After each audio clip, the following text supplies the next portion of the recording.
सुंदरगढ़ जिला बणाई उपखंडे चलित वर्ष गतकाली प्रथम थर पर समग्र अंचल 5 डिग्री तले रही। सारा बणाई वर्तमान जाड़े थरुवा बेले कोईडारे चलित वर्ष आज तुषारपात देखा मिली। अंपटे सारा राज्य में यह प्रथम तुषारपात गत 6 तारिख राति बणाई और गुरुंडिया तापमात्रा 5 डिग्री तले एवं कोईडा अंचल तापमात्रा 4 डिग्री रेकर्ड होता। खोला पड़िया गाड़ीर उपर भागरे बरफर चादर ढांकी होता देखा मिली। बणाई समेत गुरुंडिया लोहुणीपड़ा कोईडारे जाड़र प्रकोप साधारण जीवन अस्तव्यस्त कर पकाई। तेबे प्रबल शीतरे वर्तमान जनजीवन अस्तव्यस्त। सकाळ 11टा कण 12टा पर्यंत भी बाहर को बाहर असंभव कारण कुहुड़ी ता सहित प्रबल ठंडा बा जाड़ अनुभूत होउछि एवं बणाई रे एथर प्रबल जाड़ अनुभूत होइछि। हाड़भंगा शीत जारी रही बणाई रे एवं लोके बाहर को बाहरिबा मध्य एक प्रकार मुस्किल हो जाउछि। बरफ चादर तले कोईडा प्रबल शीतरे अस्तव्यस्त जनजीवन।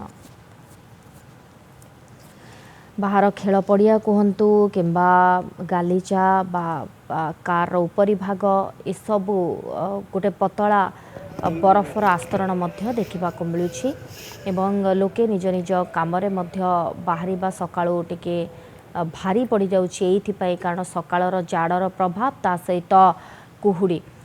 प्रदीप त्रिपाठी बणाई रिपोर्टर आम सहित जोड़ी होती। प्रदीप वर्तमान केमिति शीत अनुभूत होउछि? एबे तो दिन 9टा बाजिलाणी तथापि सेठारे शीतर प्रभाव केमिति?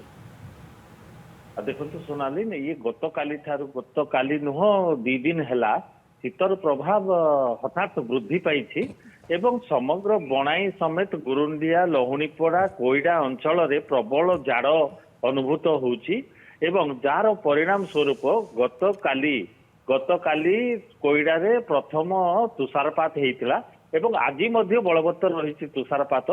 सबुठु बड़ जिनस है जो कुहुड़ी थिला घन कुहुड़ी आच्छादित कर रखुला अंचल को से अपसारित होगा परे वर्तमान कुहुड़ीर प्रभाव संपूर्ण भाव लोप पाई एवं जाड़ परिमाण एवं ठंडा परिमाण संपूर्ण वृद्धि पाई जहाँ परिणाम स्वरूप साधारण जनता ठारू आरंभ कर पशु पक्षी पर्यंत समस्ते जाड़े थरुथिबार दृश्य देखुची। वर्तमान सकाल 9टा है किंतु वर्तमान पर्यंत साधारण जीवन यात्रा व्याहत होइतिबार मध्य अनुभव करा जाउछि। सोनाली प्रदीप आखापाखी सकाळ केतेटा पर्यंत शीत अनुभूत होउछि?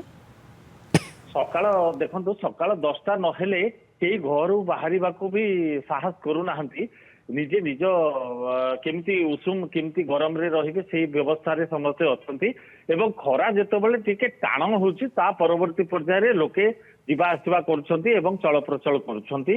यार परिणाम रे वर्तमान समग्र अंचल रे जो जाड़ ई जाड़र प्रकोप रे प्रशासनिक स्तर रे मध्य सतर्क दृष्टि रखा जायछि जे कोठी कोन वृद्ध वृद्धा ए माने जो थिबे तांकर जदि कोठी किछि असुविधा थिबो सेति पई सतर्क दृष्टि रखिछि प्रशासन।